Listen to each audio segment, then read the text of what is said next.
You're listening to Talking to Teens, where we speak with leading experts from a variety of disciplines about the art and science of parenting teenagers. I'm your host, Andy Earle.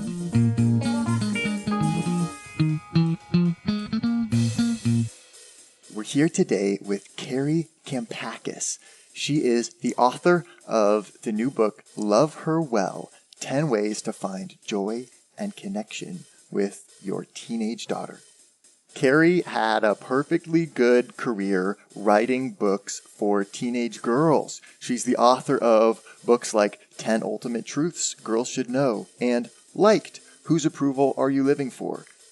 She's used to speaking all around the country to groups of teenage girls and their parents too. But after her talks, the parents kept asking when she was going to write a book for them. Finally, she caved and wrote this one, Love Her Well. Today, we're going to talk about how you can set firm rules while also maintaining a close relationship with your teenager and how you can inspire them to believe in themselves.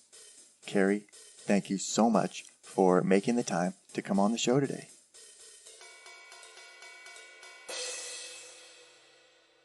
So, Love Her Well. What inspired this book? And it's super heartfelt. It's really vulnerable. There's a lot of stories in here that parents can relate to. So what inspired you to dig so deep and put it all down and make it public knowledge? Well, it's one of those books I never planned to write. Actually go back a few years. Most books are like that, I think. And the story that I open with is about a big mom fail on my part. And when that actually happened, that was one of those moments that I was thinking, I don't ever want anybody to find out about this moment. So yeah. It is kind of funny. That was 5 years ago. And it just shows, how we can grow personally and get to a point where we realize some things about ourselves and work through some issues we have and get to a better place and decide that we want to share our stories and help other parents. So I wrote some books for teenage girls 6 years ago. And that was my heart for a while. I wrote just empowering girls through faith. And I started traveling around the country. And of course, it was their moms who were buying the books for them. And so I would meet the moms and they would tell me, thank you for writing this book. It's like you took the thoughts in my head and put them down on paper. And my daughter's at an age she doesn't always listen to me. So it's good for her to hear these stories and these things from someone besides me. And the moms would then say, now, when are you going to write a book for us? But I would just kind of shrug and say, oh, I don't know. And I never planned to write a parenting book.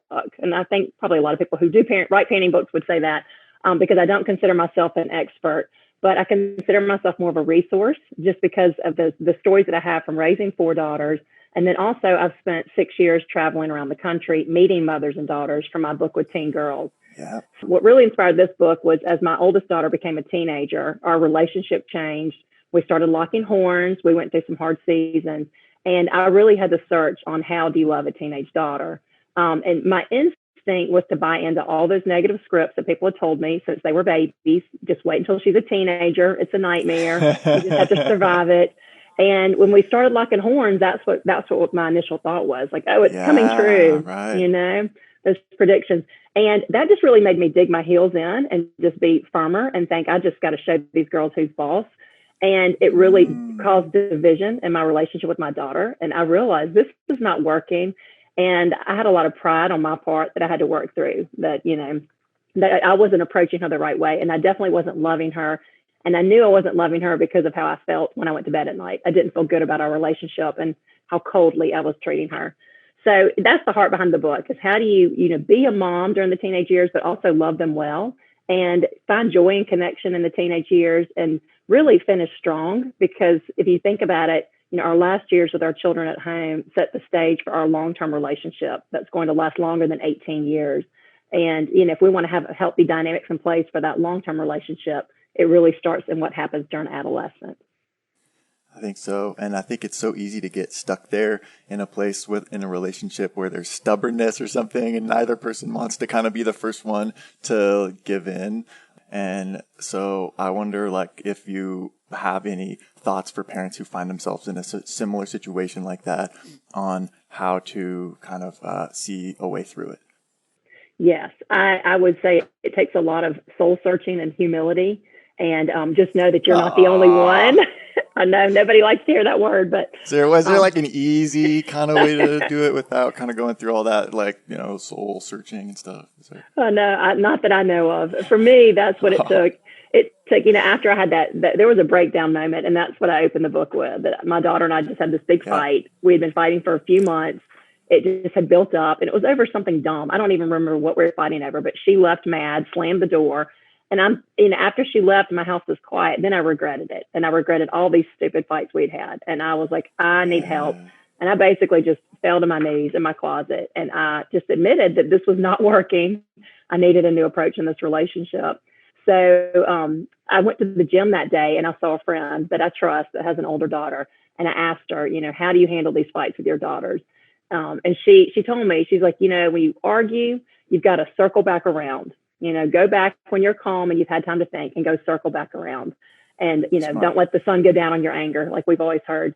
So I did that afternoon, and I asked my daughter, I decided I'd see, well, maybe I'm doing something that's causing this division. I didn't think I was, but I thought I'd ask her. So I asked her, I'm sorry for our fight earlier. I don't like that we're not getting along. I really want us to have a better relationship. Am I doing something that's causing this division between us? And I expected her to say no, and she said yes. And so I think this is where a lot of parents might find themselves. And she told me, she just started school as a middle schooler. And she told me that I'd just become more critical lately. And as she told me that, it felt like a punch in the gut, but I realized that she was right. And I realized that I'd been more critical of myself lately. And I had been projecting that on her, and I had higher expectations on her as a new middle schooler. And I could look back and see maybe I was being hard to please. And so that really made me take a look at myself. But I apologize. And this is my big message to parents, is that our kids are so forgiving. Even as teenagers, they can accept that we're not perfect. They know that we're not perfect, because that's what causes a lot of tension. They don't believe we're perfect anymore. They see it. Right. But when we admit our humanity, we own up to our failures, we teach them to do the same. And we also teach them that conflict resolution that I think is so important. And that I have seen in my work with teenage girls, they have so much conflict with friends and drama, and they don't know how to work through it. And that's why a lot of times they just end their relationships, when really they could work through certain issues if they had those conflict resolution skills. Wow, I think that's so positive and so difficult to do when you're in the middle of it. It's nice that like what you did was kind of take some time off from it. I think that's kind of a common theme with those kind of like really emotional situations, is like stepping back and being able to sort of like look at it with some perspective. And it sounds like you got some good advice from a friend also, which is probably, it helps you get even more perspective. So that's really cool.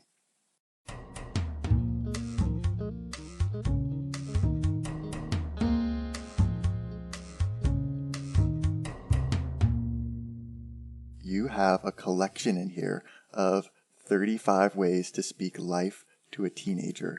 And it's like a bunch of different phrases and things that you could say that are, early on in your book in pages 9 and 10. But I thought a lot of these were like really good. So I was curious how you came up with these. It seems to me like you could not go wrong by saying one of these things to your teenager, like every time you talk to them, So I guess how can people incorporate more of this kind of like language in their conversations? Yes, I just think it's a lot of being intentional and looking for opportunities. And I have to say that, one reason I wrote this book was because I feel like I have a lot of smart parent friends, and I meet a lot of great parents. And sometimes they tell me, I tell my daughter this. And so I take notes of those things. Like, oh, that's good. Yes. Cool. And so those thoughts have played into these lists like that. Yeah. And so it really does it. And I've learned that teenagers are already so critical of themselves, and they already feel like maybe they're not pleasing their parents. And so just these words that we speak, even when we're disappointed in them, I think there's a way to do it that still offers them hope and still lets them know that I don't like your behavior. That was a terrible choice you made, but I love you, and I'm going to walk beside you as you face the consequences of this mistake. Yeah, I support you. Mm-hmm. And that's really cool. Making sure to just keep affirming that. I think, you can't say that enough. Right. And, one thing that my friends and I talk about is that I really feel like as moms, especially, we've got to have a safe place to vent. And sometimes we don't. We've got to have our spouse or our friends or our therapist or somebody that we can just talk unfiltered if we are angry at our child. And if you have those safe places, then you're less likely to say something hurtful to your child. You know, if you have a friend like, this is what I wanted to say to my daughter, but this is what I said. This is what I was tempted to say, but I bit my tongue. And, I have lots of friends who are in therapy and they're counselors and all of that. And one thing that you really do hear a lot is that, they're like, it breaks my heart how I hear these parents talk about their kids in front of their children. And, they'll say something like, she's such a brat, or, why can't you be like your sister, Sarah? And it's just these things that as parents, and I get it, we have these breaking points. Sometimes our teenagers push us to the edge. We don't know if they love us. It's hard. Yep. And our patience is thin, especially in years like this. And so it's really easy to just blurt out those comments or those hurtful words, especially if that's how we were raised or if that's what we're around, just the negativity, which a lot of us are right now. There's so much negativity. But those words, our kids don't forget what is said to them from their parents. And so I really believe that as moms, we have kind of a superpower, what we say to them. And we're all going to mess up. And that's where the apologies and the reconciliation comes in place. But also just to speak life. And, it could be something as simple as, how can I help you this week? How can I pray for you this week? Be a light, make good choices. This is what some of your classmates are doing, but this is not who you're going to be or what you're going to do. We're going to aim higher. Another good one, I'm big about, like, if they do make mistakes, how do you handle those moments? And I have a friend with 5 teenagers, and I know, isn't that crazy? And she said her husband's big question to their teenagers is, what will your recovery be? Like, you had this heartache, or you didn't make this track team, or you didn't get what you wanted, or this person broke your heart, but what will your recovery be? How are you going to respond to this difficult situation? And I really think that's what teenagers need, is just, they need us as parents to just help them create a vision for their life and help them see that, you are kind, you are strong, you are smart, you can do this, and just help them walk into what we know they can be, into that potential. I think that's really cool. There's so much research that we need to let kids fail more and get out of their way, and especially during the teenage years. And I think adopting that mindset of, your job being to help them figure out a plan to get over it, basically, is really cool, because then it takes you out of the position of trying to, save them from failure, and puts you more in just that mindset, of looking for kind of ways to help them think about their recovery, learn those strategies.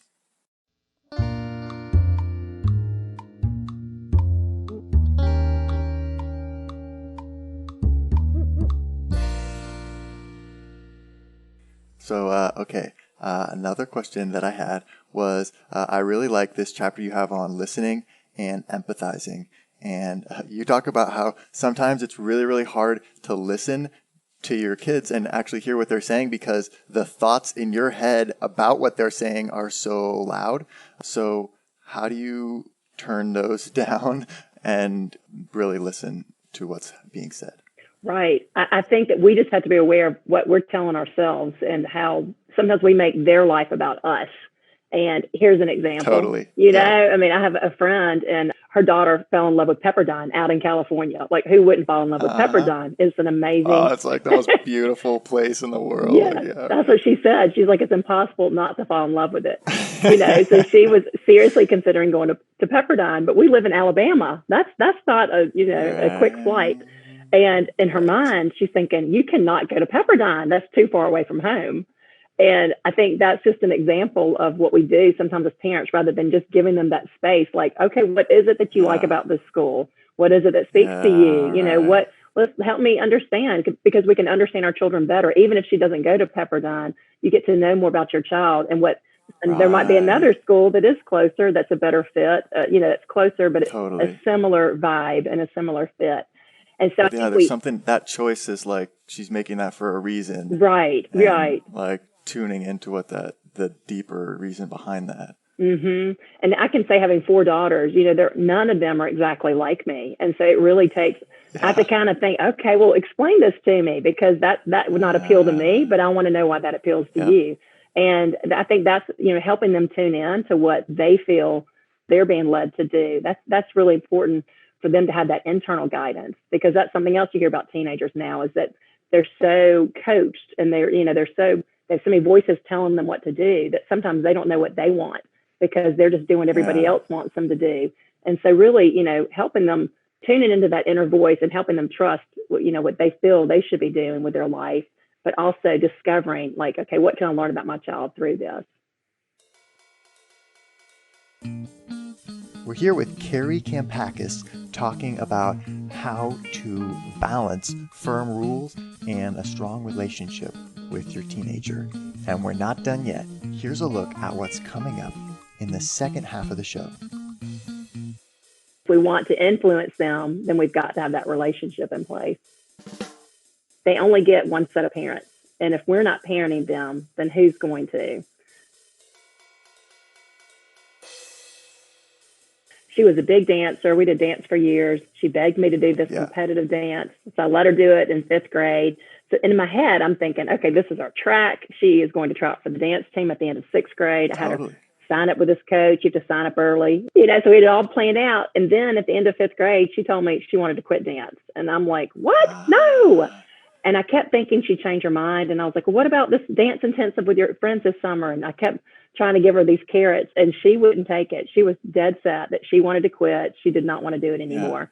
And that was hard for me as a mom, because I was thinking that was kind of my security blanket. Like, I wanted her to have try out for the dance team, knew that even if she didn't have that, she could do company dance. And that was the network. And so I had to really let go of that and just trust her. And so I told her, I'll give you a year off, but then you're going to do something, you'll do something after that. So it was about 6 months later. Dance tryouts were like 2 months away. And I get a text one day. It's a holiday, and she's at her friend's house. Okay. And she tells me, hey, Mom, I've decided I'm going to try out for the dance team. Camille talked me into it. This is her friend. And it was such a lesson to me that if I had pushed it, she may have stopped dancing forever. But when she went back to it, she loved it again. I saw her dancing around our house again. And it was a reminder to me to just trust my children and don't press something too far to where it turns them off from that, whatever it is, that interest forever. Want to hear the full interview? Sign up for a subscription today. You get unlimited access to all the interviews I've conducted. It's completely affordable, and your subscription helps support the work we do here at Talking to Teens. Thanks for listening. I'll see you next time.